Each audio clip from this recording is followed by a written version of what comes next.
cousin. Was in Chicago. I would have more. Well, it was a heck of a game. I think that's the very first thing is I thought for 10 minutes we outplayed them. And then for 20 minutes, man, they just killed us with their athleticism. And Jordan and Pointer especially, we didn't have answers for them. And no matter what we did, we started a ball game trying to take away Harrison and Green, and we were okay with that. But then those two guys really came on, and last 10 minutes, Plumlee and Jones just gave us so many plays.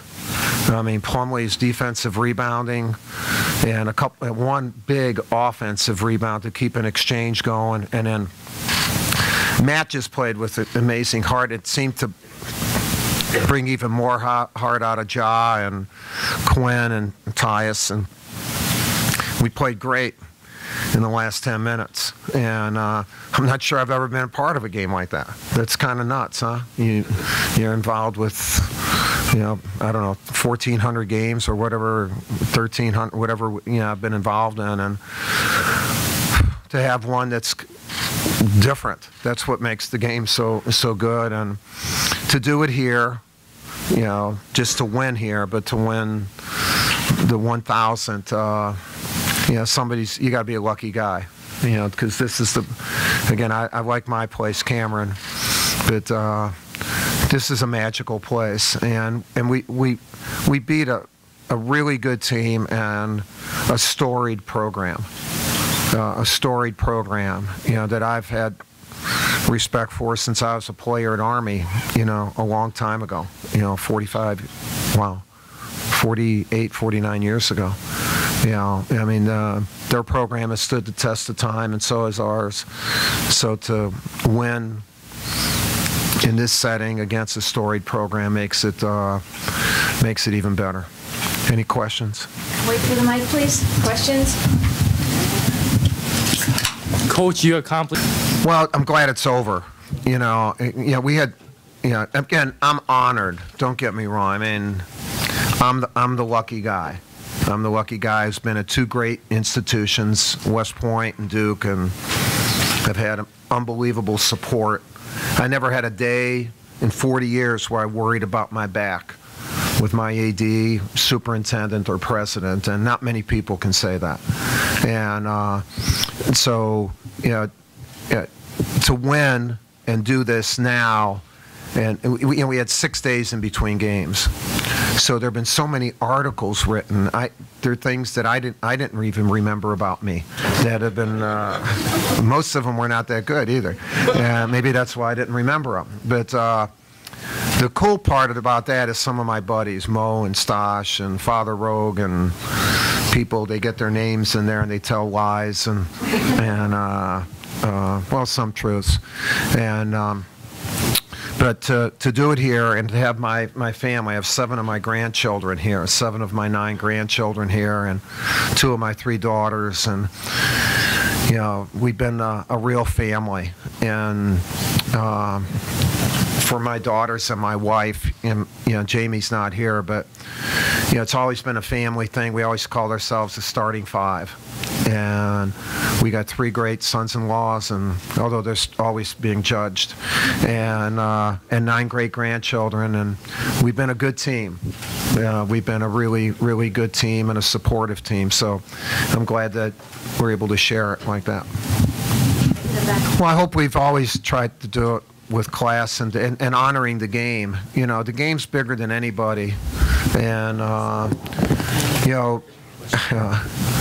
when we shook hands before the game with Steve, for me, to shake hands and give a hug to Gene, who, when you talk about Gene Cady and people who have been great coaches and done it for the right reasons, and I've been lucky. I've been lucky to have health and be in that good place, 2 great places. So there'll be others who will win more.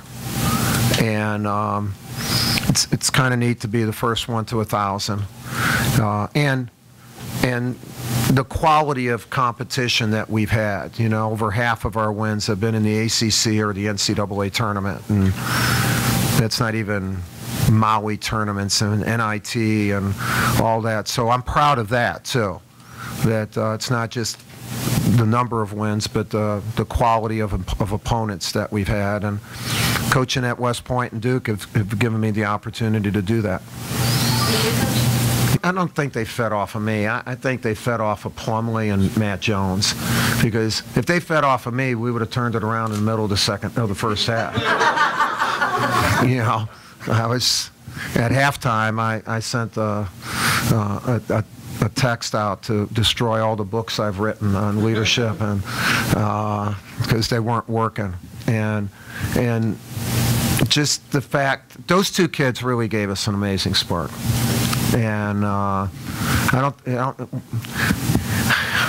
we haven't used Marshall and Ja together, and we especially haven't used them with Pointer being the 4.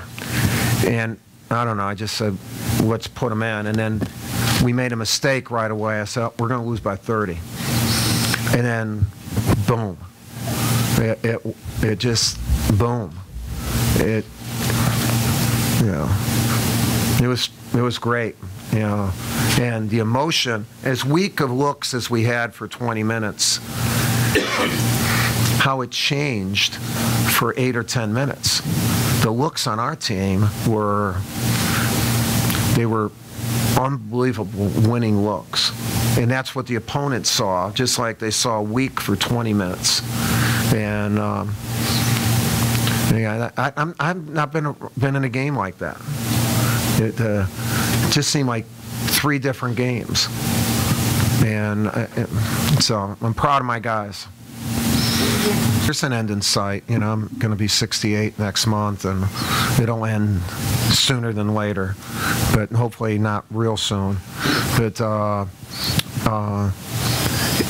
you know, as long as you do your job, you bring energy, right? I mean, that's what you're supposed to do. And so energy is not a matter of age, it's a matter of commitment to your position, to what you do. And as long as I'm going to bring energy. I hope, you know, and I want people around me to give me energy too. And today they did. I mean, when my guys start going, boy, it was beautiful, really, to see them fight today and win. Yeah. Milestone. Well, I knew it would be an incredibly tough game, because you don't play for St. John's without knowing the tradition. And these kids, you know, I mean, Harrison and Green and these kids, they're good, but they're really good. And they had some interruptions for a while with Branch's injury and Jordan being away, and now they're back.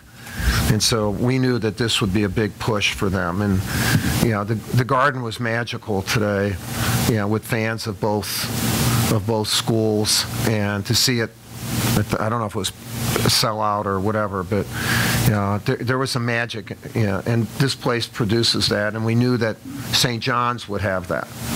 So we thought this was going to be incredibly tough. Yo, are you quiet back there? Yeah.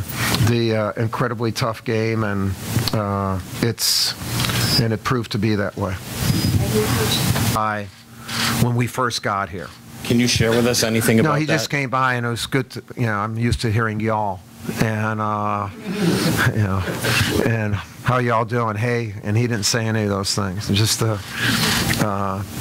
know, I love Coach Krzyzewski and what he's done for the game, and as brothers in this profession, he was just coming by to what he said to me, he says, don't take the chandeliers.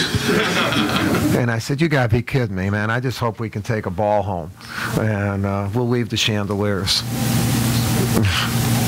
Yeah. When we were up 21-10, you know, I thought that was the 3 different.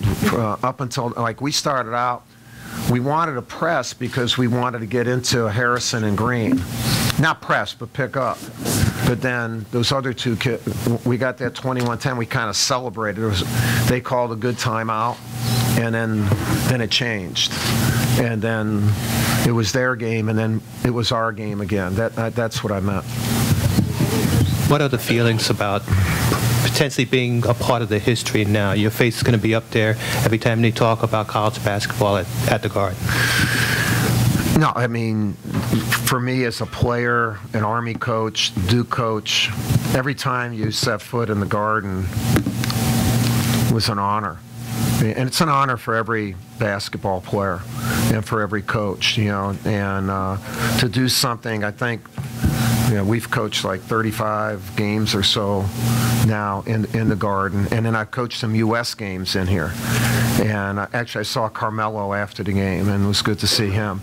And you know, to be part of, you know, a small part of the history. You know, I mean, my picture will be up in one of the restrooms somewhere or something. But I'm sure that. But hey, it's up. It's up as long as it's not in a bad part in the restroom, and I'll be in good shape. Biggest upside in college basketball, and he's a remarkable player and needs the attention of an entire team really to neutralize him, or at least 2 or 3 guys there.